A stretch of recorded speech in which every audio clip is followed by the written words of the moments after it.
Oi, pessoal. Boa noite. Esperar vocês entrarem aí aos poucos. E eu vou começando,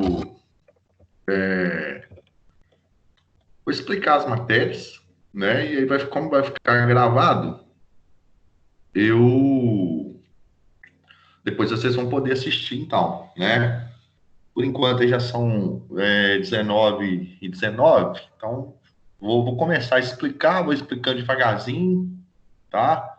E aí, quando a galera for entrando, vocês vão me avisando, tá bom? Bem, na aula de hoje, nós vamos começar a falar sobre a parte ainda do cálculo vetorial, né? A gente, na aula passada, terminamos a aula falando sobre o teorema de Green, né? Então, a gente trabalhou aí com teorema fundamental das integrais de linha, né? Vimos aí que se você tiver um campo, né? Se eu calcular a integral de linha sobre um campo vetorial, né? A gente pode verificar se esse campo for conservativo. Se ele for conservativo, vai existir esse campo. Então, ele é um campo gradiente de uma função escalar qualquer. E essa função, né, ela serve para a gente poder calcular, podemos dizer assim, a integral de linha nos pontos finais. A gente chama essa função de função potencial, né, e ela é a diferença, né, do ponto final menos o ponto inicial, não precisa nem calcular a integral. O teorema de Green, né, ele é um teorema bem interessante, porque ele vai relacionar, podemos dizer aí, fala geral, tranquilo? Comecei a aula aqui que já estava a galera já tinha, não estava entrando, beleza? Mas eu só estou Beleza, dando uma professor. depois, tem uns 2 minutos só que eu comecei. Falou? Beleza, E eu só estou fechou. relembrando o que a gente começou a falar na aula passada, tá bom? Então, o que a gente falou na aula passada foi sobre o teorema fundamental do integral de linha, né, que eu acabei de falar aí, que ele serve para você verificar se você está calculando a integral de linha sobre um campo vetorial. Se esse campo vetorial ele for conservativo, então, esse campo vetorial ele é gradiente de uma função, que a gente chama de função potencial. E a gente pode calcular a integral sem ter que fazer técnicas de integração. É só a gente descobrir qual que é essa função, né, que é a função potencial, e fazer a diferença, né, do ponto final da curva menos o ponto inicial. Isso aí ajuda pra caramba pra gente. Então, deixa eu só ver aqui se vai estar aqui. Eu acho que vai estar aqui, só para a gente poder abrir aqui, para a gente relembrar qual que é esse teorema aí. Teorema importante, principalmente quando a gente for trabalhar com... Aqui a gente está falando sobre integral de linha, aqui, deixa eu ver se a gente vai falar sobre... Nesse slide aqui, integrais de linhas. Na verdade, aqui nesse slide é só sobre integrais de linha mesmo, né? Para calcular a função escalar e função, podemos dizer, função vetorial. Deixa eu ver se eu acho a outra parte aqui. Teorema fundamental da integral de linha, tá aqui, isso. Né? Esse teorema aqui que nós falamos na aula passada, né? Então, ele é um teorema importante. Então, quer dizer que o seguinte, esse é o teorema fundamental da integral de linha. Então, quer dizer que se eu estiver calculando a integral, né? De um campo, e esse campo for conservativo, esse campo provavelmente é um campo gradiente. Então, existe uma função que a gente chama de função potencial. Para verificar se o campo é gradiente, é só fazer, né, as derivadas aí parciais em relação a x em relação a y, e a gente consegue verificar. Isso aqui tudo é mais teoria, né? Aqui, então, aqui está para a gente verificar quando que um campo é conservativo. Então, quando a derivada parcial de P em relação a Y é igual à derivada de Q em relação a X. Se ele for conservativo, então esse campo ele vai ter uma função potencial, né? Que esse campo ele vai ser gradiente de uma função. A gente tem que saber qual é a função que esse campo dado na integral é o gradiente. Então, a gente fez alguns exercícios, né? Alguns exemplos, e como que encontra essa função, tranquilo. Falamos também na aula passada do teorema de Green. O teorema de Green ele vai relacionar, né? Podemos dizer assim, uma integral de linha com uma integral dupla. Então, é bem interessante esse teorema, porque ele facilita bastante a vida da gente. Então, quando você tem um campo com uma função desse tipo aqui, uma integral de linha desse tipo aqui, né? P dx mais Q dy, onde P e Q elas são funções escalares, né? Mas elas têm que ter derivadas de primeira ordem e ser contínuas, senão não vai dar certo. né? E também elas têm que estar sobre uma região D, uma região aberta. E aí, se a gente fizer a diferença, né, das derivadas de P em relação a X, de Q em relação a X e de P em relação a Y sobre a região que eu estou querendo calcular, a integral eu posso usar o teorema de Green. Bem, hoje a gente vai falar um pouquinho sobre rotacional e divergente, tá? O rotacional e o divergente são duas operações bem importantes que a gente vai ter aí no cálculo vetorial e nessa parte que a gente precisa aí para resolver essas integrais de linha. Seguinte, rotacional e divergente, igual eu falei, são duas operações, né, matemáticas, podemos dizer assim, que podem ser realizadas com campos vetoriais. Como a gente está trabalhando com cálculo vetorial, então o tempo todo a gente vai estar trabalhando com parte envolvendo campos vetoriais. A gente já até teve uma aula sobre campos vetoriais, né, aprendemos a encontrar aí alguns vetores de um campo vetorial. Lembrando que para representar um campo vetorial geometricamente, a gente precisa ter auxílio quase sempre de um computador, né, ou de recursos computacionais. O que a gente pode entender mais ou menos é como se comporta alguns vetores desse campo, né?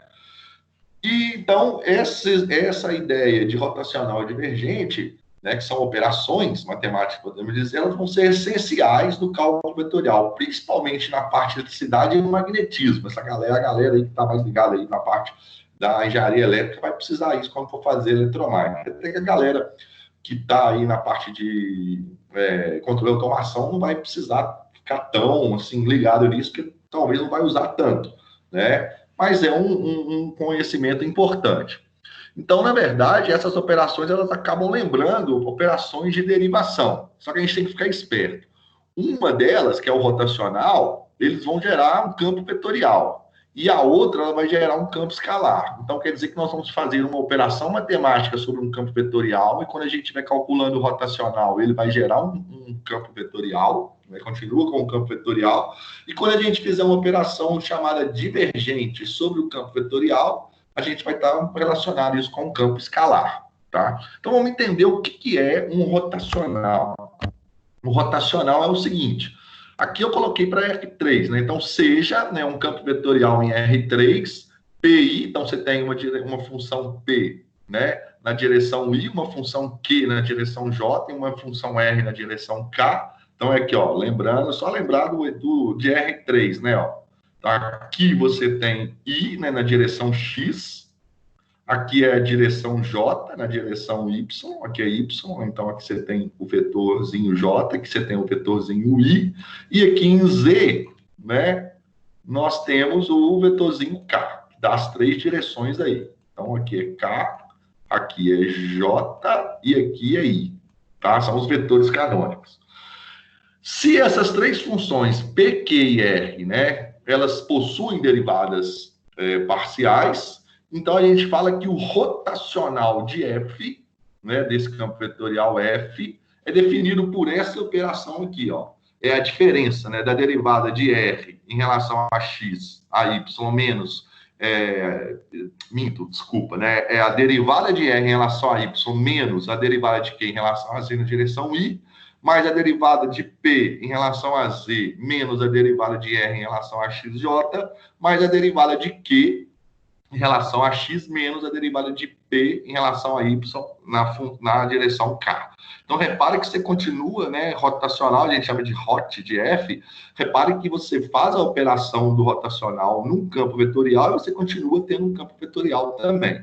Bem, essa fórmula aqui você não precisa guardar ela, né? Por quê? Porque a gente vai ver uma maneira aqui até mais simples de ter que calcular o rotacional de um campo vetorial. Então, não tem necessidade de ficar guardando essas diferenças, até porque é uma fórmula grande, né? Então não tem necessidade. O que você precisa entender é como que calcula esse rotacional. E daqui a pouco eu vou explicar fisicamente o que quer dizer esse rotacional para a gente, tá? Então, aqui, ó, seja o operador diferencial vetorial del, né? Isso aqui a gente chama de del, tá? É um delta aí de cabeça para baixo. Ele é o que ele faz, na verdade? Repara que ele é um operador, né? Ele é um operador. Ele faz o seguinte, ele só deriva a função, né? Cada funçãozinha daquela, repare que aqui você não tem f, ó, tá vendo? Ó, não é derivada de f, é uma coisa só, ele indica que você vai derivar alguma coisa, né? Aqui o i ficou do lado contrário, mas não tem problema.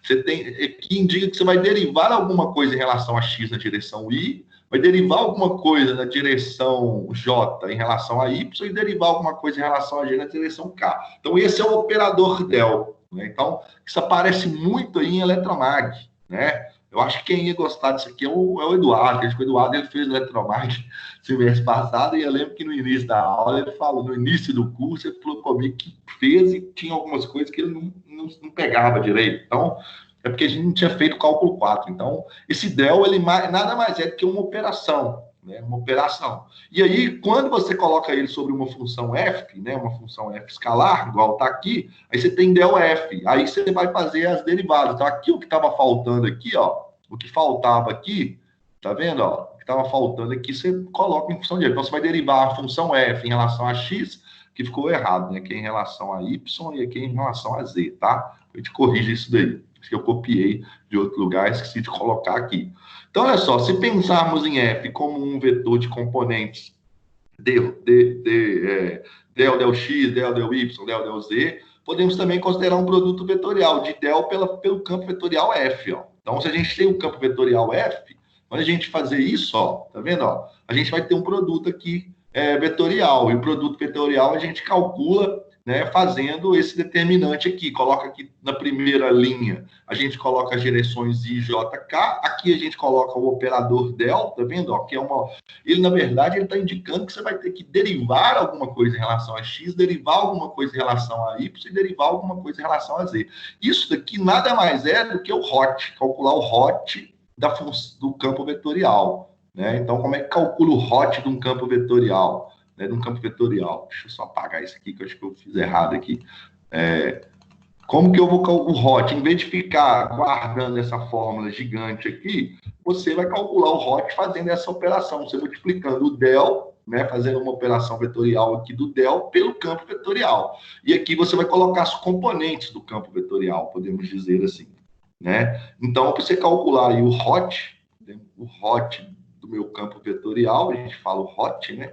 O rotacional do meu campo vetorial, é a mesma coisa que fizer, né, esse produto vetorial aqui de del pelo campo vetorial, onde PQ e R são essas funções aqui, ó, que acompanham a minha função vetorial, tá? E isso aqui nada mais é do que um determinante, né, de uma matriz 3x3. E aí, na hora que você resolve esse determinante, você tem isso daqui. Então, está até escrito aqui de vermelho, ó, assim, o rotacional de F, você pode falar que ele é o del, né, vezes aqui, entre aspas, produto escalar, produto vetorial por de F, né, no campo vetorial F. Se eu quisesse até colocar aqui uma setinha, eu podia colocar uma setinha para identificar que esse F aqui é um campo vetorial. Então, na hora que você resolver isso aqui, vai dar isso, né? Então, repara aqui, ó, você pode fazer isso aqui, ou você faz pela regra de Sarri. O que é a regra de Sarri? Você copia as duas colunas, as duas primeiras colunas aqui, diagonal principal menos as diagonais secundárias. Ou senão você pode usar Laplace. O que é Laplace? Você pega esse cara aqui, elimina essa linha, essa coluna e essa linha e faz o determinante dessa matrizinha aqui. Né? Então, o que seria o determinante dessa matriz? Ó, diagonal principal fica del R, del Y, tá aqui, ó, dr, dy, derivada de R em relação a Y, menos a diagonal secundária, na direção I. Tá vendo? Ó? Tá vendo? Ó? Que é dz, então é derivada de Q em relação a Z. I. E por aí vai. Aí depois você, para fazer por Laplace, você vai fazer o seguinte. Deixa eu só apagar aqui, para a gente poder entender. Por Laplace, agora seria, lembrando que o índice desse cara aqui é positivo e o índice desse aqui seria negativo, né? Agora do J, porque por Laplace você tem que transformar ele aí, tem que ter esse cuidado. Então, você ia pegar esse cara aqui agora e eliminar essa linha e eliminar essa coluna.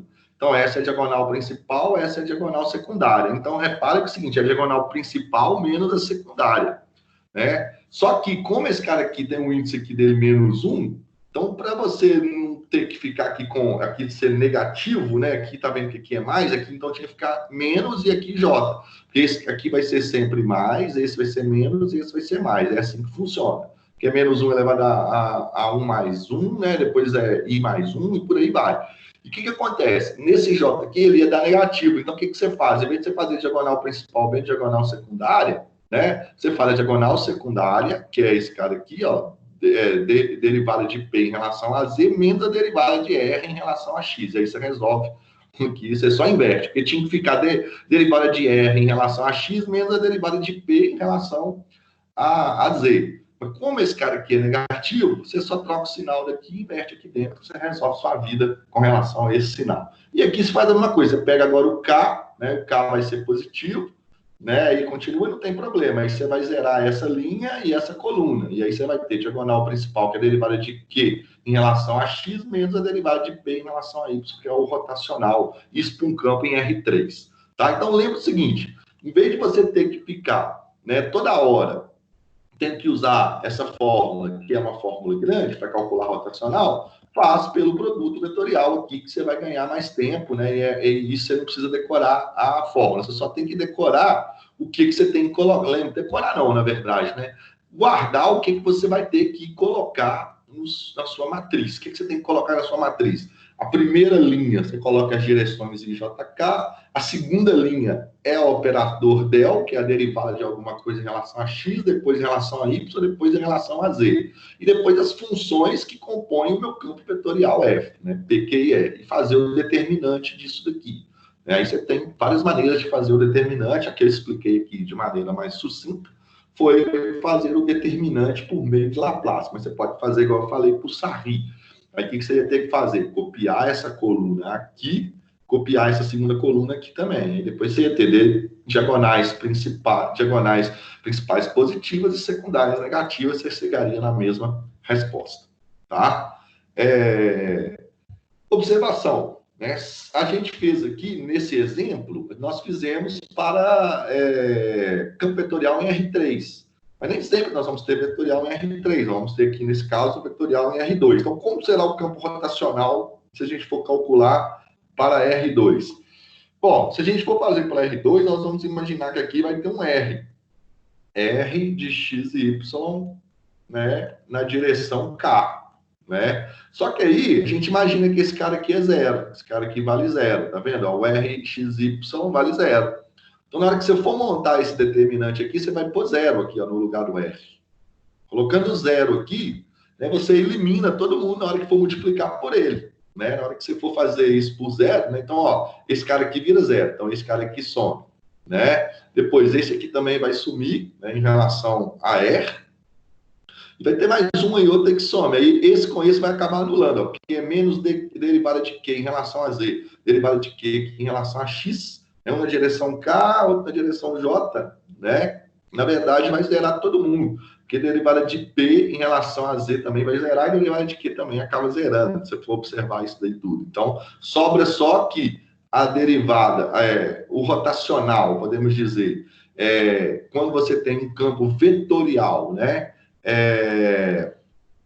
Podemos dizer assim, em R2, é só a derivada de Q em relação a X menos a derivada de P em relação a Y na direção K. Tá? Então, o rotacional de um campo plano, podemos dizer assim, é um vetor que aponta a direção perpendicular do plano, ou seja, ele vai ser só na direção Z.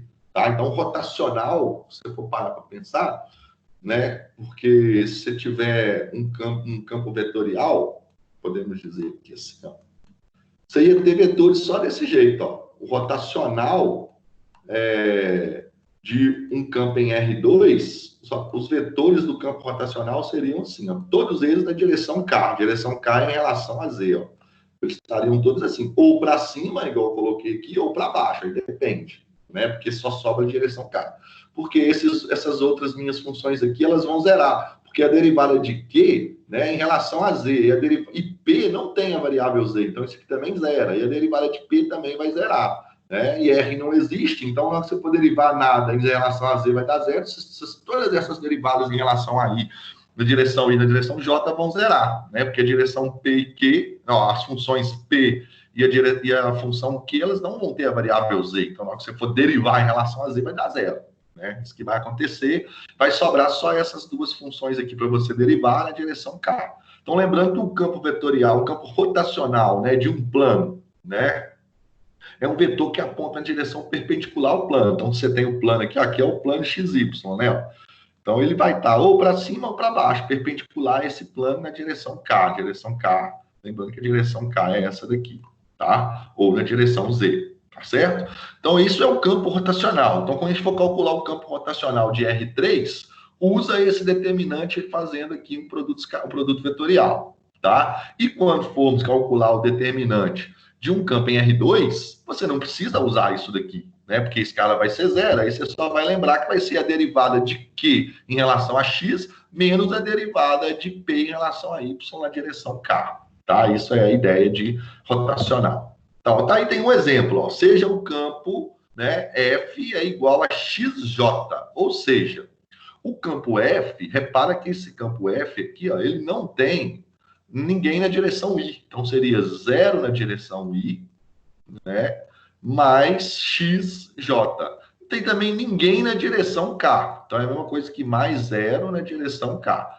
Mas aí a gente pode pensar que esse campo não precisa ser em R3, né? A gente exclui esse zero K aqui, podemos pensar que ele está só em R2.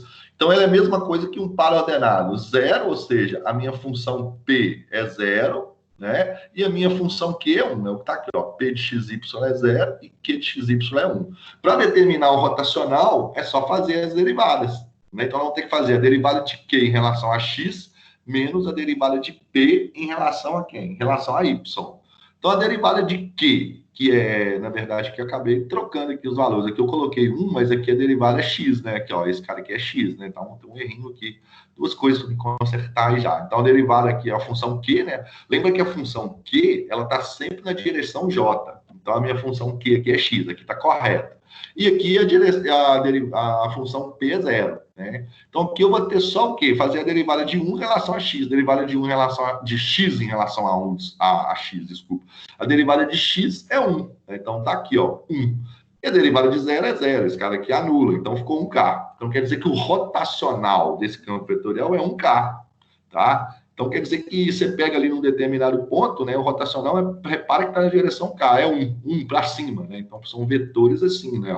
Em qualquer ponto aí, a gente pode ter os vetores desse jeito, né? Lembrando que aqui seria o meu plano, né? Aqui teria o meu plano aqui, XY, 1, né? Ou seja, quer dizer que ele tem comprimento 1 aí, né? Para cima. Se fosse menos 1, tivesse dado menos 1, era para baixo. Lembrando que em R2, né, igual está aqui, um campo vetorial em R2, o meu rotacional sempre vai ser um campo, né, que a gente fala que ele é perpendicular ao plano XY, tá? Aí, ó, fiz até o desenho aqui, mas eu acho que esse aqui é outro caso. Que, ó, se imaginarmos esse campo como um campo de velocidades, né, as partículas teriam trajetórias retas. Foi igual eu fiz aqui. Tá? Se a gente for imaginar isso como um campo de velocidades. Então, eu estou supondo que esse campo F seja um campo que me dê a velocidade de um determinado fenômeno físico qualquer, sei lá. Pode ser a velocidade de umas partículas se movendo em determinado campo, não sei. É um campo de velocidade. O rotacional das retas, então, olha só que interessante. Quando a gente fez o rotacional das retas, ele deu diferente de zero, né? Ele deu um número diferente de zero. Estranho, né? Se a gente for parar para pensar. Calcular uma coisa chamada de rotacional, né, sobre um campo de velocidade, cujas trajetórias são retas e dá zero. Então, tem uma coisa meio estranha. Como que eu calculo, né, um rotacional sobre velocidades e o rotacional dá zero? Primeiro, nós temos que entender o que vai ser esse rotacional. Esse rotacional, eu vou explicar isso mais para frente. Só para a gente poder entender mais ou menos, rotacional, então, vai ser um campo. É um campo vetorial, né, gerado por um outro campo. Então, eu fiz uma operação matemática nele e esse campo vetorial gerou um outro campo que a gente chama de campo rotacional. O que eu estou querendo mostrar é o seguinte. Quando eu calculei, né, o rotacional de um campo em R2, né, que é FXJ, quer dizer que o meu rotacional aqui, né, ele deu diferente de zero. Deu 1K, podemos dizer, né? Foi 1K. Agora, o que que acontece, por exemplo, se eu calcular um campo rotacional sobre um campo onde não é reta, porque isso aqui serão retas, né? F de x igual a j. Quer dizer que isso aqui é um campo vetorial que em qualquer ponto que eu coloque aqui, né, ó, podemos dizer assim, isso aqui é o meu campo F. Esse desenho que eu fiz aqui é o meu campo F xj, né? Repare que você só tem vetores na direção j, né? Ou seja, quando o x é 1, então você tem vários vetores aqui, né? No 1, tudo do tamanho 1. Depois, quando o vetor no x igual a 3, você tem vários vetores também na direção j é a direção y, correto? E aqui é a direção x. Então, quando você tem x, por exemplo, igual a 3, então você tem vários vetores aí na direção. Quanto mais longe aqui de x, maiores os vetores, e aqui inverte, porque você vai ter menos 2, aqui vai ser menos 1j, menos 2j, menos 3j, né? Então, por aí os vetores estão voltados na direção contrária, né? Do j aqui para cima, menos j para baixo. Então, quando você tem um campo vetorial assim, ó, de retas, engraçado que o rotacional, podemos dizer assim, ele deu diferente de zero, né? O rotacional, hot, de F, ele deu 1K, tá? Porque se a gente está pensando em rotacional, tem alguma coisa rodando, em alguma rotação. Então, para isso, vamos fazer esse outro exemplo aqui, ó. Vamos pensar num outro exemplo. Então, seja esse campo aqui, ó. Campo mais complexo agora, também em R2. Lembrando que essa função menos y sobre x ao quadrado mais y ao quadrado está na direção y, é a função p.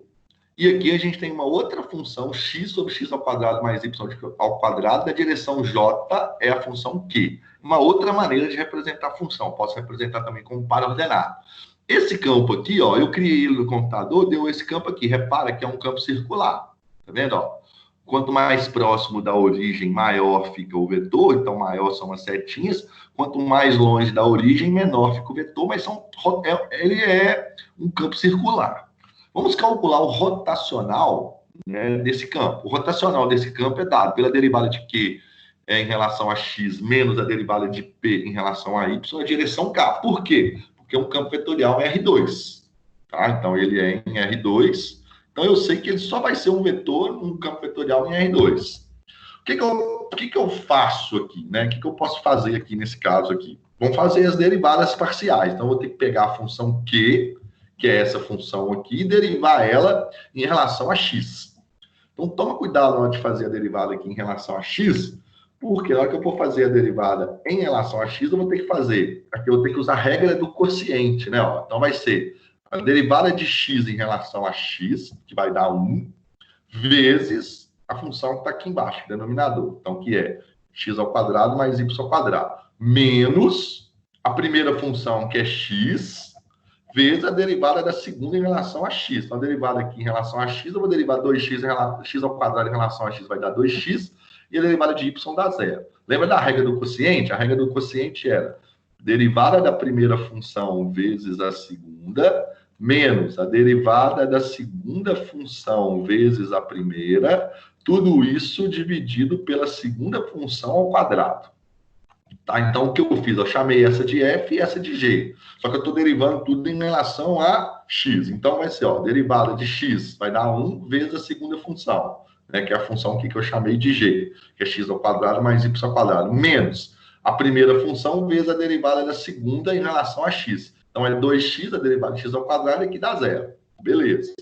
Dividido tudo pela derivada de g, que é x ao quadrado, y ao quadrado, x ao quadrado mais y ao quadrado, está aqui. Menos da fórmula, agora eu vou fazer a derivada de p, né, em relação a y.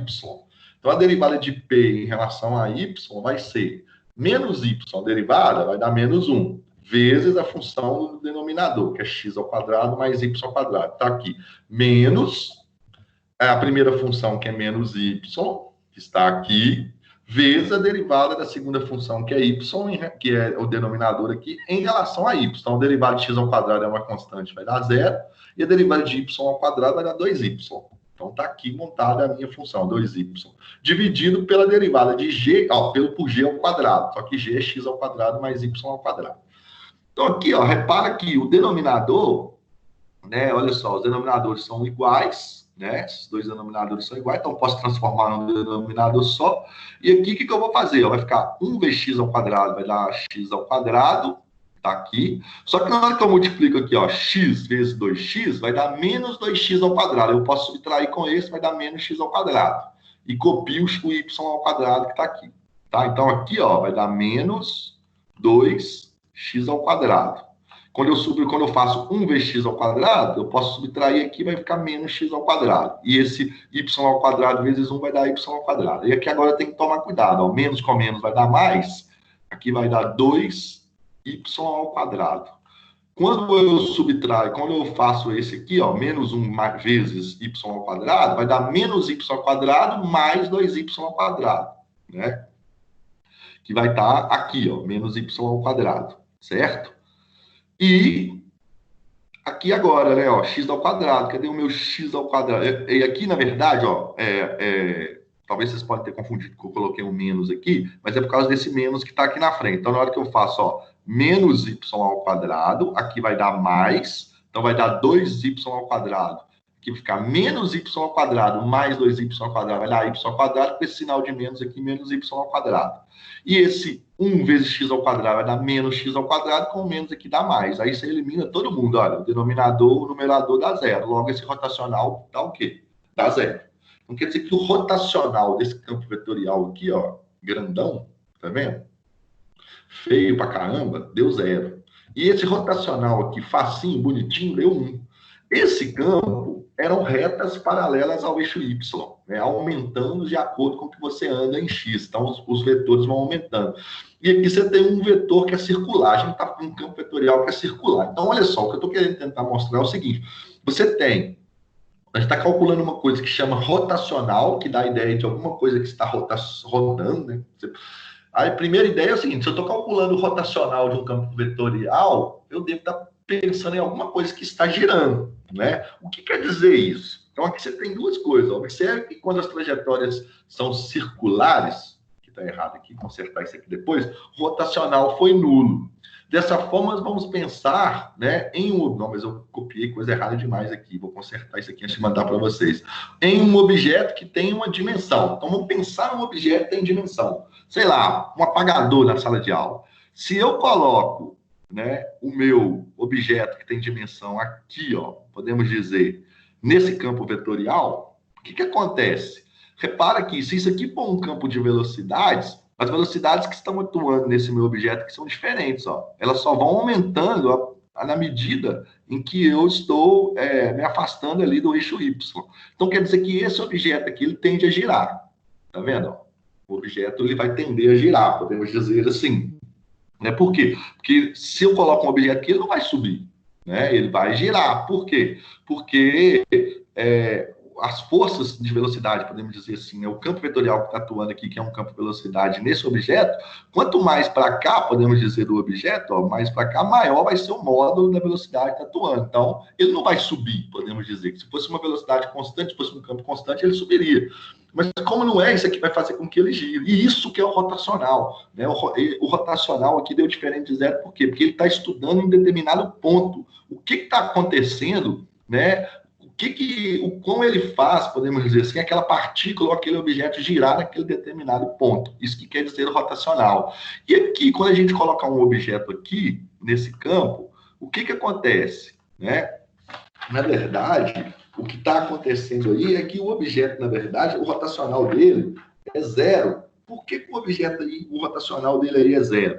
Porque ele está girando, ou seja, esse campo vetorial aqui, eu faço com que o objeto, ele gire dessa maneira aqui, ó, ele gire assim, ó, tá vendo, ó, ele está girando desse jeito, gira todo. Se a gente for pensar aqui, pensa aqui, ó, vamos colorir essa pontinha aqui, repara que o objeto não se move, ele permanece ali na mesma posição, por exemplo, ele está girando assim, ó, o campo vetorial faz ele girar desse jeito. Aqui não, aqui quando você for pegar aqui ele já vai estar assim, ó, tá vendo? Ó? Ele já girou dessa maneira, podemos dizer aqui, ó. Então ele movimentou, o eixo dele mudou, tá vendo? Ó? Ele veio para cá, então quando você colocar aqui ele já vai estar diferente. Nesse sentido aqui, ó, quando você for parar para pensar nesse rotacional aqui, desse campo, por que o campo rotacional aqui foi zero?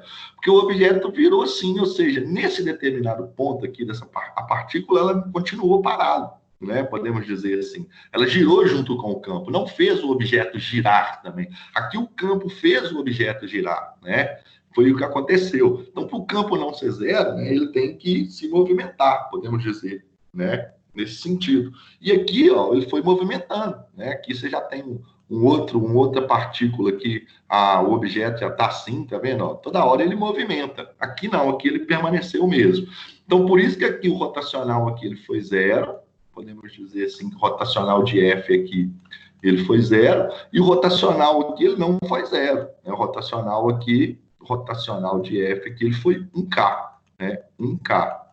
Então, aqui o que quer dizer? Porque o rotacional, né, aqui, ó, o rotacional ele nos diz, ele mede que localmente existe uma tendência de rotação em torno do próprio ponto, né? E essa tendência de rotação local em torno do ponto é que o rotacional mede. Então, quer dizer que, nesse caso aqui, o rotacional foi zero, por quê? Porque não houve, podemos dizer assim, uma tendência de rotacionar, né, esse objeto em relação ao ponto. Esse ponto que nós pegamos aqui, por exemplo, ó, repare que o ponto está sempre no mesmo lugar. Ele girou todo, né, junto com o campo. Aqui não. Aqui o objeto ele foi girando, né? Repara que porque como o campo vetorial desse campo velocidade, podemos dizer que foi aplicado aqui nesse objeto, ele fez com que ele girasse. Então aqui você teve um rotacional. Então lembrando que o rotacional, né, ele vai medir, né, se localmente existe uma tendência de rotação ali em torno do próprio ponto. Essa é a ideia. Então ele vai girar em próprio ponto. Então, repara que é um conceito sutil, mas é um conceito bem interessante, né? Bem interessante para você entender o que é o rotacional fisicamente. Eu acho que é bem válido a gente entender isso, né? Não só aprender a calcular. Calcular é muito simples, né? Isso aqui, o que eu fiz aqui foi álgebra pura, né? Cálculo 1, cálculo 2. E aqui também. Então, e fazer esses produtos vetoriais não é tão difícil. Então, mas o que aquele significado está me remetendo, podemos dizer assim, né? Me remete justamente isso, é aquela tendência do meu objeto, da minha partícula girar ali localmente, tá? Então, aqui eu dei dois exemplos quando o meu rotacional, podemos dizer assim, né? Ele existe. Nesse caso aqui, ele deu 1K, então ele está girando na direção K, ele quer dizer isso, e aqui ele vai dar zero, né? Então, a gente pode que isso é o que está acontecendo, tá ok? Aqui eu tenho mais algumas coisas para a gente poder entender, né? Que são algumas consequências. Lembre-se de que o gradiente de uma função f de 3 variáveis é um campo vetorial. Isso a gente falou na aula passada, o gradiente, né? Campo gradiente, né, de uma função, é importante a gente lembrar o que é o campo gradiente. O campo gradiente é o que? Ele vai medir, né, a maior variação naquele determinado ponto ali, né? Ou seja, ele mede a maior taxa de variação de uma grandeza em função de uma outra, sei lá, do tempo, do deslocamento, eu não sei. Né? Lembra das vaquinhas subindo o morro, que eu expliquei lá, né? Por exemplo, como é que ela sobe? Ela não sobe assim, né? Normalmente ela sobe margeando o morro, podemos dizer, mas o maior, podemos dizer assim, o maior deslocamento é entrando, né, em linha reta, podemos dizer. Né? Então, esse é o vetor gradiente. De modo que podemos calcular o seu rotacional. Então, quer dizer que um campo gradiente, por exemplo, a gente só calcula rotacional de campo vetorial. E o gradiente, né, é um campo vetorial. Então, a gente pode calcular o rotacional de um campo gradiente. O próximo teorema aqui vai falar o seguinte: o rotacional do gradiente de um campo vetorial, né, é zero. Tá? Então, quando eu calculo o hot de ΔF, ou seja, do gradiente de uma função, né, ele vai dar zero. Tá? Então, olha, ó, seja f uma função de 3 variáveis que tem derivadas parciais de segunda ordem contínua, então quer dizer que o rotacional, né, de um campo gradiente é zero. Então, como um campo vetorial, né, conservativo, ele é dessa forma aqui, então quer dizer que se ele é conservativo, esse campo gradiente, existe uma função potencial, né, que se eu fizer, eu consigo encontrar o meu gradiente dessa função. O teorema aqui de cima, ele pode ser escrito o seguinte, ó, se f é conservativo, então o rotacional do meu campo vetorial é zero, tá? Essa é a ideia, tá? Então, nós temos que tomar bastante cuidado, por quê? Porque a recíproca desse meu dessa minha afirmativa aqui, ela não é verdadeira. Só é o seguinte, se o campo for conservativo, você já sabe que ele é conservativo, o rotacional dá zero. Mas se você calcular o rotacional de um campo vetorial qualquer, você não pode afirmar que o campo é conservativo, tá? Então tem que tomar muito cuidado. Por exemplo, nesse exemplo aqui, ó, o rotacional deu zero. Mas eu não posso afirmar que esse campo ele é conservativo, tá?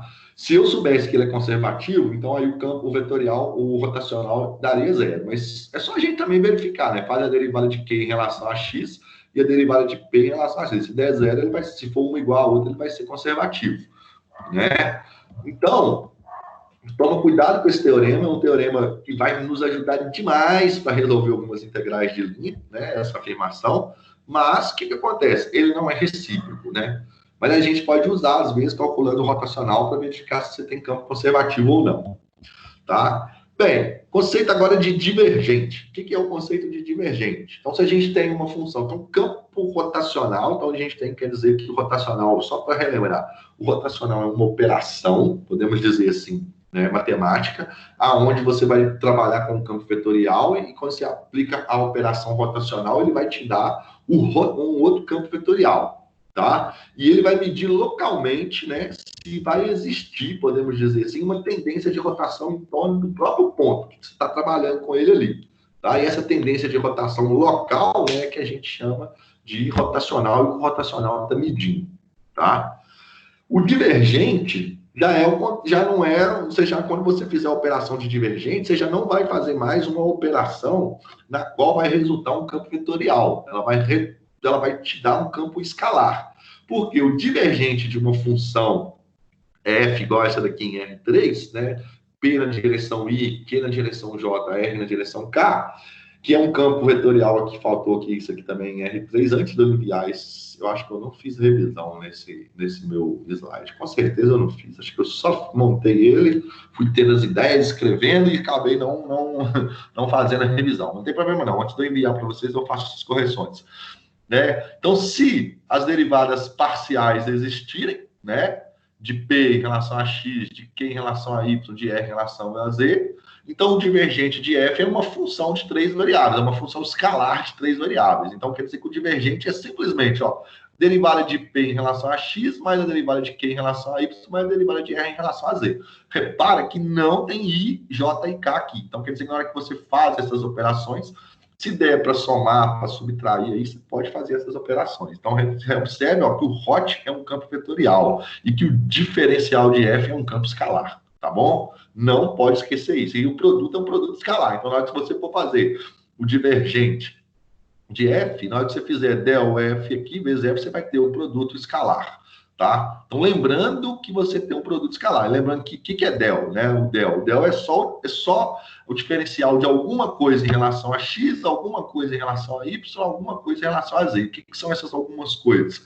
São as componentes da minha função f, né? Que são o p, o q e o r. Tá aqui, ó, p, q e r, na hora que você fizer as derivadas. Então, aqui eu tenho um exemplo, ó. Se você tem f de xy igual a xi mais xyzj menos y ao quadrado k, determinar o divergente de f, né? Então, o que é calcular o divergente de f? Primeiro, vamos entender quem é a função p. Função p é quem está na direção i, então é xz. Quem é a função q? A função q está na direção j, então é xyz. E quem é a função R está na direção K menos Y ao quadrado. Pode ser que você tenha uma função em R3 que ela apareça só na direção I e na direção K. Como não aparece nada na direção J, sua função Q é zero. Então, pode ser que aconteça isso. Então, como é que calcula o divergente de F? É a derivada de P em relação a X, Q em relação a Y, R em relação a Z. Então, ó, derivada de P, que é xz em relação a x, como é que vai ficar? A derivada de xz, você vai fazer, ó, z é constante, então eu copio a constante e faço a derivada de x, que é 1. Então, 1 vezes z deu z, beleza. Agora, olha só, a derivada de q em relação a y, q é xyz. Xz é constante em relação a y, a derivada de y é 1, então sobrou só xz. Na hora que você for fazer a derivada de R em relação a Z, R é menos Y ao quadrado. A derivada de menos Y ao quadrado em relação a Z é zero. Então, não tem nada disso. Então, quer dizer que o divergente, né, de F é igual a Z mais XZ. Acabou. Não tem mais nada para a gente escrever. Tá? É XZ. Tá? Deixa eu só dar uma olhadinha aqui. Não, vamos descartar. Se eu tenho aqui alguma coisa aqui, rotacional divergente, eu acho que é isso mesmo. Eu achei que eu tinha um outro slide aqui sobre rotacional divergente, mas não tem. O Pablo chegou aí também agora, né? Beleza, isso aí, galera. Se tiverem dúvidas, vocês perguntem, tá? E esse assunto é um assunto assim, podemos dizer que a gente está falando de cálculo 4, é um cálculo vetorial, já é um cálculo, podemos dizer, mais refinado, né? As ideias, elas são mais sutis em algumas coisas. Então, às vezes não é tão simples, igual tá lá no cálculo 1, cálculo 2 e tal. Então, ele já é um pouquinho mais pesado. Se vocês tiverem dúvida de alguma coisa, vocês podem ir perguntando. Apesar que também vocês podem assistir às aulas e tal. Lembrando que essa parte de rotacional e divergente tem exercício lá na parcial para poder fazer, mas lá eu coloquei, nem tem para interpretar. Coloquei mais para vocês poderem calcular. Então, é uma coisa mais mecânica mesmo que vocês vão ter que fazer, tá? Então, voltando aqui ao nosso papo, podemos dizer assim, né? Então, calculamos aí o divergente, um exemplo de cálculo de divergente, podemos dizer, com relação a uma função em R3, tá? Só em R2, tá? Não tem problema nenhum. Então, aqui, ó, uma outra teorema importante. Se F é um campo vetorial em R3, então o rotacional também é um campo vetorial, que eu já acabei de falar várias vezes. Também é um vetorial, campo vetorial. Então, como tal, podemos calcular seu divergente. Então, quer dizer que a gente pode calcular o divergente do campo rotacional. Esse teorema fala o seguinte: se a gente tem um campo F, e esse campo F é o rotacional de um outro campo vetorial, o divergente do rotacional é zero, tá? Então, isso é importante. Quer dizer que o divergente de um campo rotacional vai dar sempre zero, tá? Eu não fiz a prova aqui e tal, mas se você pegar o divergente de um campo rotacional, vai dar sempre zero. Então, por exemplo, nesse caso aqui, ó, nós calculamos aqui um que não deu zero. Esse campo vetorial aqui, ó, que nós usamos aqui, o rotacional dele deu K. Né? Então, na verdade, você só tem uma função F, podemos dizer assim, né, que é o rotacional, vamos chamar de F1, e aqui você tem aqui o rotacional de F, onde você tem aí F1, deixa eu apagar isso aqui que eu acabei escrevendo errado.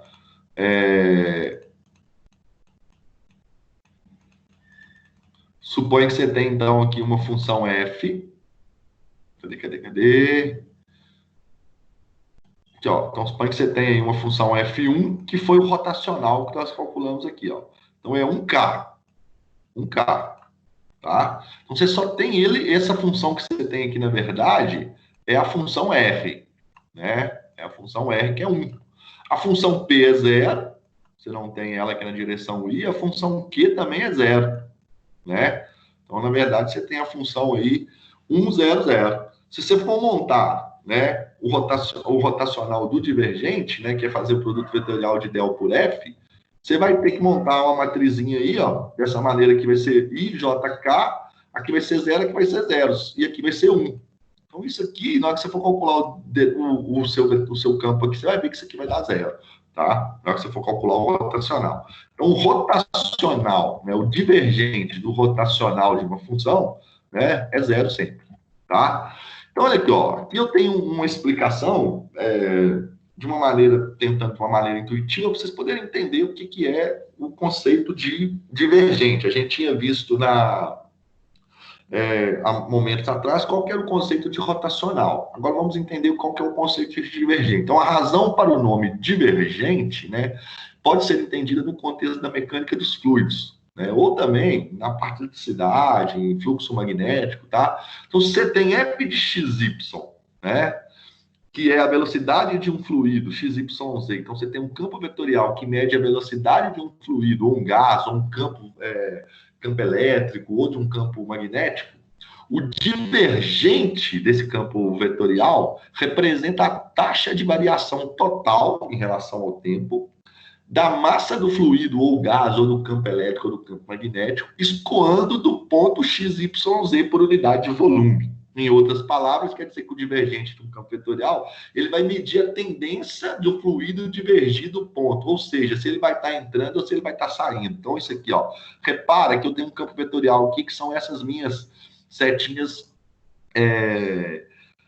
azuis. E eu tenho uma áreazinha aqui, ó, pequenininha, que eu peguei esse retângulo. O que o divergente está medindo? Ele está medindo a quantidade, podemos dizer assim, do que está saindo e do que está entrando, né? Ou seja, ele mede por unidade de tempo, por elemento de volume, se o escoamento está se dando de fora para dentro ou de dentro para fora. Então, quer dizer isso. Então, se ele for positivo, ele está saindo. Se ele for negativo, ele está entrando, né? Vai ser de dentro, aí vai ser de dentro para fora, de fora para dentro, podemos dizer assim, né?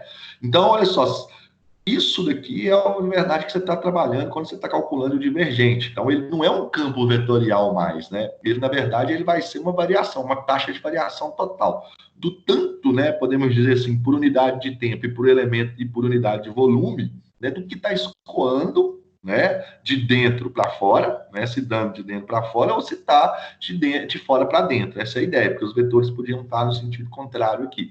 Então, você tem uma quantidade grande de vetores aqui, provavelmente seu divergente vai ser grande, porque a taxa vai ser grande. Então, aqui ele vai ser provavelmente, se você tiver de fora para de dentro aqui, né, para fora, a gente pode falar que vai ser um divergente positivo. E se for o contrário, né, de fora para dentro, estiver entrando, né, a gente pode falar que isso ele vai ser negativo. Então, é como se tiver um fluxo magnético, né? Então, se você tivesse um campo magnético ali, né, sei lá, dessa maneira aqui assim, é bem intenso, podemos dizer, com vários vetores assim, e você queira entender aqui, faz um quadradinho aqui, uma unidade aqui de volume, você vê quanto está entrando, quanto está saindo. O divergente mede isso, né? Então, ele quer dizer isso, divergente, né? Está divergindo ali, podemos dizer, a quantidade de fluxo, né? De fluido que está escoando, né? Que está fluindo ali naquela determinada região. Lembra disso, ó, mede por unidade de tempo e por elemento de volume, se o escoamento está se dando de fora para dentro ou de dentro para fora. Essa é a ideia. Então, aqui você tem o eixo Y, aqui eu tinha o eixo X, né? Só para representar isso. E ele não é campo vetorial, ele é um campo escalar. Então, ele vai te dar uma taxa de variação aí, podemos dizer.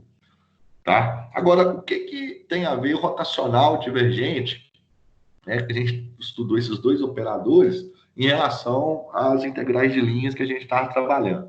Isso tem que estar muito ligado, né, a uma coisa muito legal que nós vamos ver aqui agora, que principalmente o rotacional. Porque o rotacional ele vai ter um paralelo, podemos dizer, vai fazer um link com o teorema de Green. A gente viu o teorema de Green, né, já até no começo da aula hoje,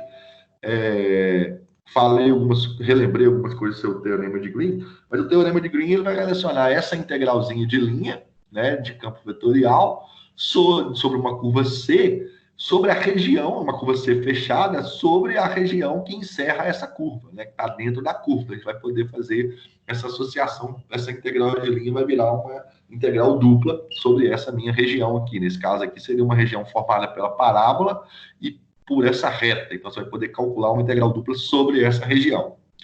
Agora, o que a gente pode relacionar um rotacional com o teorema de Green, né?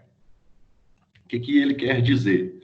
Basicamente é o seguinte. Então, olha só, o rotacional de uma função f, né, podemos dizer em R2, onde você tem a função P na direção I e a função Q na direção J, o rotacional a gente viu, né, mostramos ali, calculamos através do produto vetorial do operador del pela função f, que vai ser a derivada de Q em relação a x, menos a derivada de P em relação a y na direção K, tá? Isso quer dizer isso na direção K. Beleza, esse é o rotacional.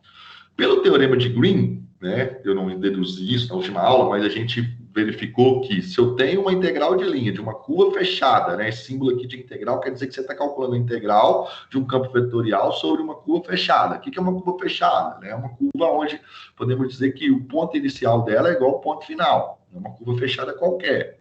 Então, você tem aqui, ó, um ponto aqui comum, né, onde você começar a curva aqui, você chega no mesmo lugar. Então, pode ser uma circunferência, pode ser uma curva formada por quatro retas, formar um quadrado, um retângulo, um triângulo, não sei. Igual aquele outro exemplo que eu dei, que é uma curva fechada formada por parábola em uma reta. Então, se você tem uma integral de linha assim, aqui faltou um Czinho, mas não tem problema. O que quer dizer? Você pode representá-la assim, onde P é a função f na direção y e q na direção j. Você sabe que você tem, então, uma integral de linha, né, sobre uma função vetorial, sobre uma curva C fechada, você pode fazer um paralelo dessa integral usando o teorema de Green, que é uma integral dupla sobre a região D, né, que é a região formada pela curva, né, uma curva fechada no sentido anti-horário, temos que lembrar isso, né? Lembrando que sentido anti-horário é quando você caminha pela curva, podemos dizer, e a sua região vai ficar sempre à sua esquerda, uma definição mais simples que vocês poderem entender, né? E essa região D seria essa região toda aqui, ó, né? A região que a curva encerra, ou seja, que a curva está delimitando, né? E aí você pode calcular a integral dupla, né, sobre essa curva da diferença das derivadas de P em relação a X e de Q em relação de Q em relação a X e de P em relação a Y. Só que olha aqui, repara que o que está dentro do parênteses é igualzinho rotacional na direção K. Então você vai poder fazer um paralelo também do teorema de Green usando o rotacional. Então quer dizer que você tem uma integral de linha, de curva, de uma curva fechada, né? Com essas condições que eu coloquei aqui, bonitinho, você pode fazer um paralelo usando, em vez de colocar essas derivadas aqui, fazer o rotacional de F vezes K, né, em relação à minha região D. Olha que interessante. Então, quer dizer que você vai poder usar o rotacional, né, do meu campo vetorial para poder calcular essa integral. E isso vai ajudar demais, tá? Então, aqui, ó, vamos fazer um exemplo? Então, uma nova maneira, né, de você fazer aqui. Então, formas vetoriais para o teorema de Green. Então, é usando o rotacional. Então, quer dizer que o que tinha aqui dentro do parênteses é a mesma coisa que o rotacional de um campo em R2. Tá? De um campo PI mais JQ. Tá? Mais QJ, né?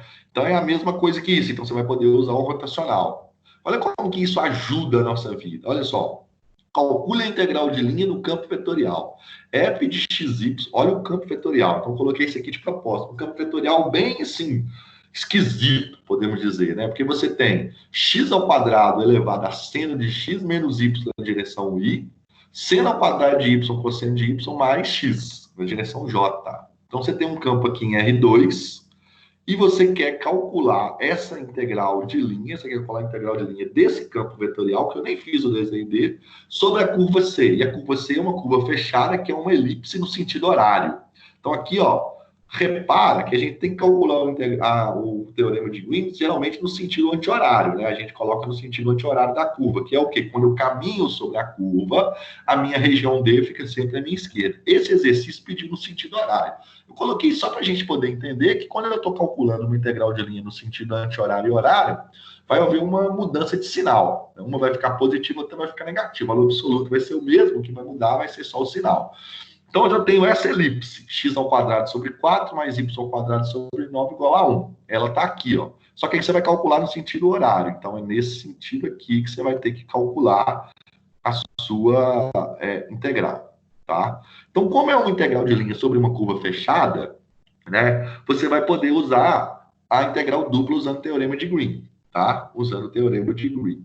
Então, olha aqui, ó, como a função f é bem estranha, eu até coloquei isso daqui, ó, então essa função aqui ela é bem esquisitona, realmente ela é bem estranha, provavelmente vai dificultar o cálculo da integral. Se eu for calcular essa integral, por exemplo, igual a gente estava fazendo há 2 aulas atrás, que é usando a definição de integral de linha, né, vai dar muito trabalho. Você vai ter que pegar essa curva, vai ter que parametrizar no sentido horário, né? A gente aprendeu a parametrizar só no sentido anti-horário. E outra, nós nem aprendemos ainda, pelo menos aqui no cálculo 3, eu não fiz uma revisão de como parametriza a elipse, né? Só circunferência, segmento de reta e funções polinomiais, né? Então, o elipse, eu nem falei disso, como é que a gente parametriza, porque nós não vamos precisar parametrizar, porque senão eu vou ter que parametrizar, achar um x de t, né? Vou ter que achar um x de t, vou ter que achar um y de t, vim aqui e substituir essa função tudo por x de t, y de t, né? Então, aqui vai ficar x de t ao quadrado seno de t menos y de t, na direção y, depois seno ao quadrado de y de t cosseno de y de t, vai ficar uma coisa bem estranha, principalmente aqui, ó.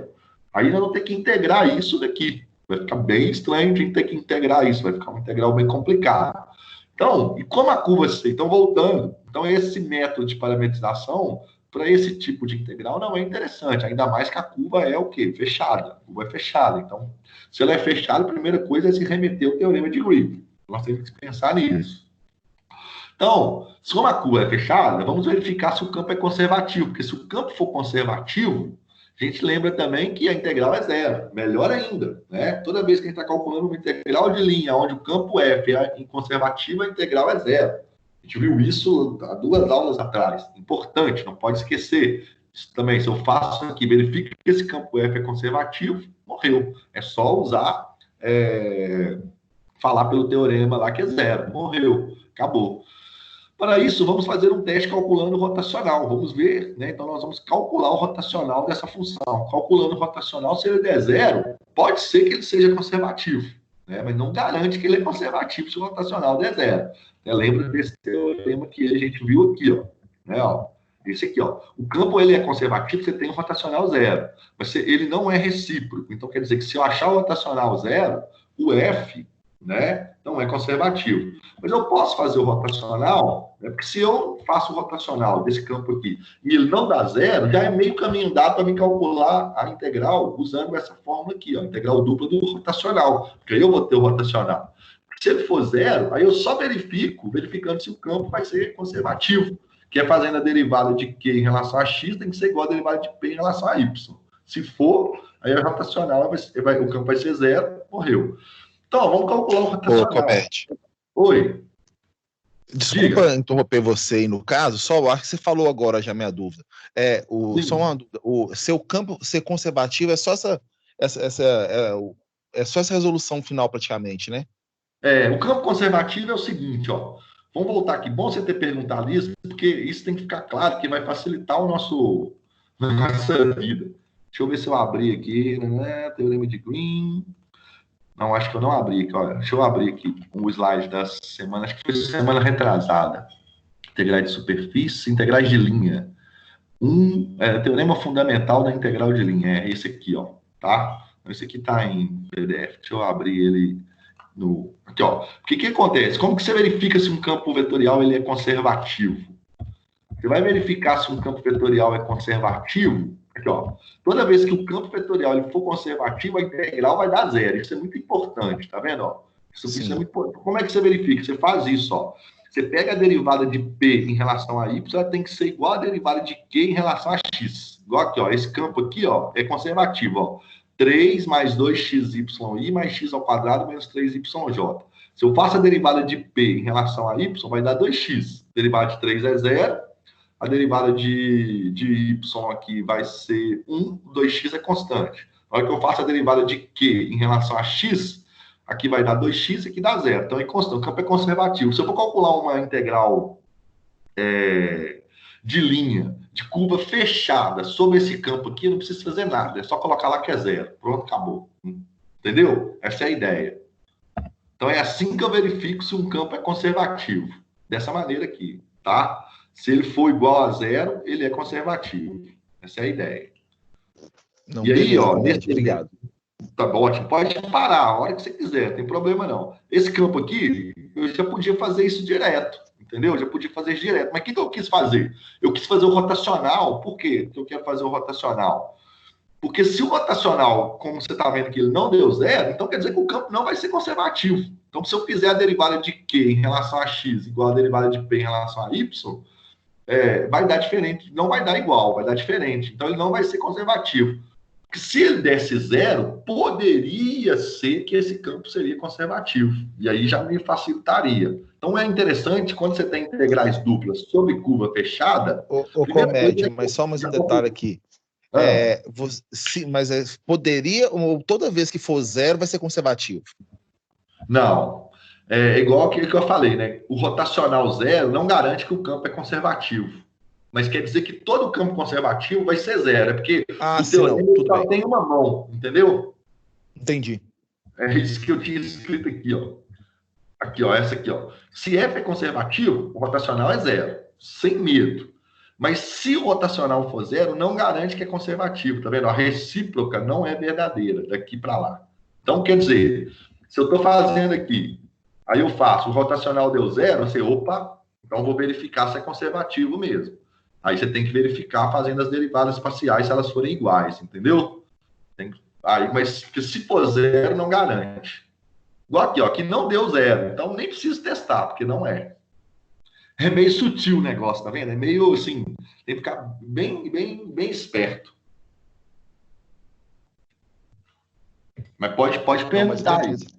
Tá? Mas beleza, brigadão. Conseguiu me dar uma luz aqui, que eu tava meio perdido. Agora eu consegui acompanhar aqui agora o raciocínio. Então, beleza. Então, aqui agora o que eu vou fazer? Ó, eu vou calcular o rotacional. Vou fazer o rotacional da minha função P. Né? A minha função P é essa, ó. Essa é a minha função P, não, minha função Q. Né? Minha função Q. E em relação a X, e aqui em relação a Y. Tem outra coisa errada minha aqui. Antes de eu mandar isso para você, eu vou arrumar isso aqui. Derivada de Y de P. P é esse cara aqui, ó. Tá? Esse cara é P.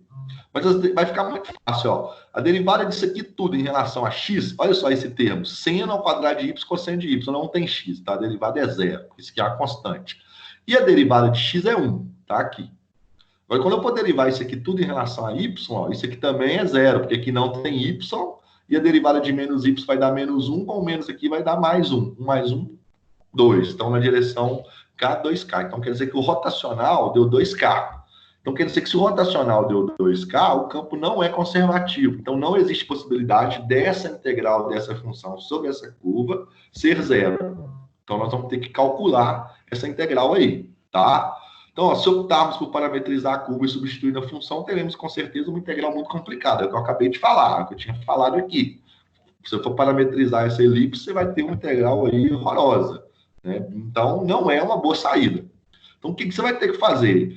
Como a curva é fechada, vamos utilizar o teorema de Green. O teorema de Green fala que a integral de f, né, do campo vetorial f, dr, é a mesma coisa que o rotacional de f, k, na direção k, dA, né, onde dA é o meu dy dx sobre essa região que está aqui.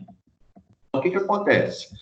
Como a integral tem que ser calculada no sentido horário, e eu coloquei isso aqui de propósito, tem que ser no sentido horário, então quer dizer que como você está calculando no sentido anti-horário, sempre a integral é positiva, né? Ou seja, ela vai ser positiva. Quando você calcula no sentido horário, ela vai ser negativa. Então quer dizer que essa integral vai ganhar um menos aqui na frente, ó, onde eu esqueci de colocar um menos aqui, tá? Vai ganhar um menos, tá? Então aqui também tem um menos, aqui também vai ter um menos. Esqueci dos menos aqui. Então quer dizer que ela é menos a integral do rotacional de f. Quem que é o rotacional de f? 2, né? Na direção k, deu 2. Aí quando você for substituir, você pega só isso aqui, não precisa trazer o k, não. O k é o vetor canônico, é a direção z ali, né? Podemos dizer. Então é 2. Agora, olha só, isso aqui, ó, eu peguei esse exemplo que ele é muito interessante, você não precisa fazer conta. Você não precisa integrar 2. Se você for integrar 2, não tem problema nenhum, porque só que aí vai ter a elipse, você vai ter que achar aqui os limites de integração, não precisa usar coordenadas polares, vai dar um trabalho danado. Mas o que é? Olha só para a gente lembrar isso. Quando eu estou calculando uma integral dupla, né, uma integral dupla, lá do cálculo, não sei se vocês viram no 2 ou no 3, de 1 dA sobre uma região D, quando você não tem função de integração aqui, você só tem o 1, o que você está fazendo é a área da região. Você está calculando uma integral dupla, você está calculando a área da região. Tá vendo? Então, quer dizer que se eu pegar essa constante aqui, que é 2, e colocar ela aqui fora, eu vou ter uma integral dupla de 1 dA. Então, o que eu vou estar fazendo, na verdade, é calculando a área dessa elipse e multiplicando ela por quantos? Por 2, né? Então, por quê? O rotacional, ele deu 2, tá vendo? Então, o que acontece? Se eu pego esse 2 aqui e coloco ele fora, porque ele é uma constante, né? Então, quer dizer que eu posso colocar ele aqui na frente, aqui, ó, vai ficar menos 2, né? Vezes 1 dA. Eu esqueci de pôr o sinal, vou consertar isso tudo. Então, quer dizer que vai ficar 1 dA. Essa integral aqui, ó, a integral dupla, né? De uma funçãozinha. Aqui já era pela região D, tem que trocar isso aqui também. A integral dupla sobre uma região, quando você não tem função de integração, que a função é 1, você está calculando a área daquela região, independente de qual região que você tenha. Então, quer dizer que você está calculando, na verdade, 2 vezes, né, podemos dizer, a área de quem? A área, vou até consertar isso aqui já, que eu fiz bobagem aqui. Na verdade, eu estou calculando 2 vezes, né, a área da minha elipse. E como que eu calculo a área de uma elipse? A área de uma elipse é π vezes A vezes B. Quem é A e quem é B, né? Só para mostrar para vocês aqui quem é A e quem é B. Numa elipse, o A é o número que está aqui de baixo, né, que eu elevei ao quadrado, que deu 4, e... Cadê? Peraí, volta. Aqui, ó, isso. Quem é A e quem é B. Isso aqui é até interessante, porque uma elipse, a equação dela é assim, ó, x ao quadrado sobre A ao quadrado mais y ao quadrado sobre B ao quadrado, igual a 1. Tá? Essa é uma forma da equação da elipse. O A, então, é o número que eu elevo ao quadrado, que dá 4, e B é o número que eu elevo ao quadrado, que dá 9, que ficou debaixo do y ao quadrado aqui. E a área de uma elipse é π vezes o valor de A vezes o valor de B. Então, que está fácil de fazer a área da elipse. O A vale 2 e o B vale 3, tá vendo? Ó, então, o número que eu elevo ao quadrado, que dá 4, é 2, o número que eu elevo ao quadrado, que dá 9, é 3. Então, a elipse aqui vai dar 12. Então, aqui eu acabei errando, aqui, eu empolguei, eu acho, aqui. O que acontece? Quer dizer que aqui, então, né? Então, eu vou colocar aqui, ó, nós vamos ter um sinalzinho de menos aqui. Deixa eu já colocar ele aqui. Aqui continua tendo um sinalzinho de menos. Deixa eu só voltar aqui. Aqui continua tendo menos, né? E aqui, ó, na hora que eu for calcular aqui, ainda tem um 2 aqui, né? Tem um 2 aqui multiplicando aqui, né? Que eu esqueci dele. Então, na verdade, isso aqui não vai dar 12, vai dar menos 24. Então, quer dizer que essa minha integral dupla deu 24. Repara que eu não... E a integral também tá, como você falou, que tá sobre D também, em vez de ser o comédia. Isso. Boa. Deixa eu arrumar aqui já de uma vez. Tá vendo que eu resolvi uma integral sem ter que fazer nada de integral? Eu não resolvi integral, né? Eu só usei os conceitos. Então, isso ajuda a gente, né? Aqui eu vou ter que apagar depois, porque eu não vou conseguir mudar aqui assim, dessa maneira, não. Depois eu mudo isso daqui e envio para vocês, que eu não vou conseguir apagar. Tá pagando lá em cima, tá? Não tem problema, não. Mas a ideia é essa. Eu calculei uma integral, podemos dizer assim, usando o teorema de Green com essa parte do rotacional, né? E eu verifiquei aqui, ó, toda vez que aqui der uma constante, né? Que aqui, por exemplo, aqui poderia ter dado um campo vetorial, né? O rotacional poderia ter dado 2xk. Aí não tinha como. Aí você tem que resolver sua integral mesmo, achar os limites de integração, né?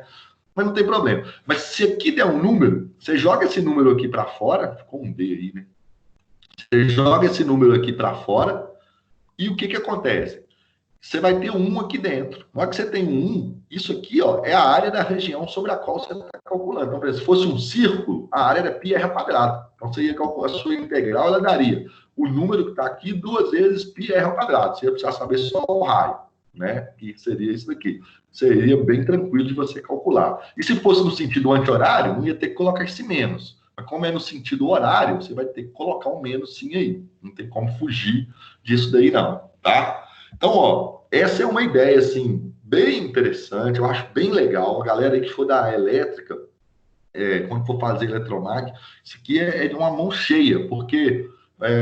talvez lá o professor fala sobre isso sem colocar os pormenores, podemos dizer, as especificidades que tem, você fica meio voando. Então, essa é a ideia de você usar o rotacional, né, para poder calcular aí uma integral de linha com auxílio do teorema de Green. É bem interessante, a ideia é bem sofisticada, né, podemos dizer, em relação a isso daí, tá? E aqui tem uma curiosidade, calcular a área de elipse. Eu não vou cobrar a área isso em prova, não, mas, sei lá, posso pôr uma circunferência na prova, né? E aí é só você fazer isso que eu acabei de fazer aqui, né? Calculo rotacional, verifica quanto que vai dar o rotacional. Se for diferente de zero, o campo não é conservativo, então quer dizer que a integral não vai ser zero, né? Porque se o campo for conservativo, essa integral aqui daria zero, né? Mas aí, se não for der diferente de zero, é só você trocar o rotacional. Na hora que você buscar o rotacional, né, que está aqui na direção K, porque geralmente ele vai na direção K, você busca só o que está acompanhando ele. Não precisa trazer K, não. Muita gente traz o K, fica um K ao quadrado aqui, a resposta vai vindo com K até o final. O K é só a direção, tá? Está te dando só a direção. Toma cuidado também com o sentido, se é sentido horário ou sentido anti-horário. Se for sentido anti-horário, ela vai ser positiva, se for sentido horário, ela é negativa, tá? Eu vou dar uma consertada nesses slides e envio para vocês, não tem problema não, tá? E aí vocês vão ter eles aí em mãos para poder estudar. Apesar que questões dessa na minha parcial eu nem coloquei ainda, porque eu não sabia se a gente ia chegar e tal, mas não tem problema não, tá? Então, nesse primeiro momento da aula, fica dessa maneira. A gente vê entender o que é divergente e o que é rotacional, e uma extensão aí, né, de teorema de Green quando ela for usando o rotacional. Beleza? Vou tomar uma aguinha e aí a gente volta daqui uns 15 minutinhos, pode ser? Beleza, Comédia. Beleza. Aqui, e aí, tá fazendo a parcial? Comédia, eu não peguei ainda não, vou pegar esse final de semana agora para começar. Não, tranquilo, eu imagino. Aí, se tiver dúvidas, vocês podem me mandar mensagem, tá? Manda mensagem lá no grupo, pode mandar no particular também, não tem problema não. Beleza.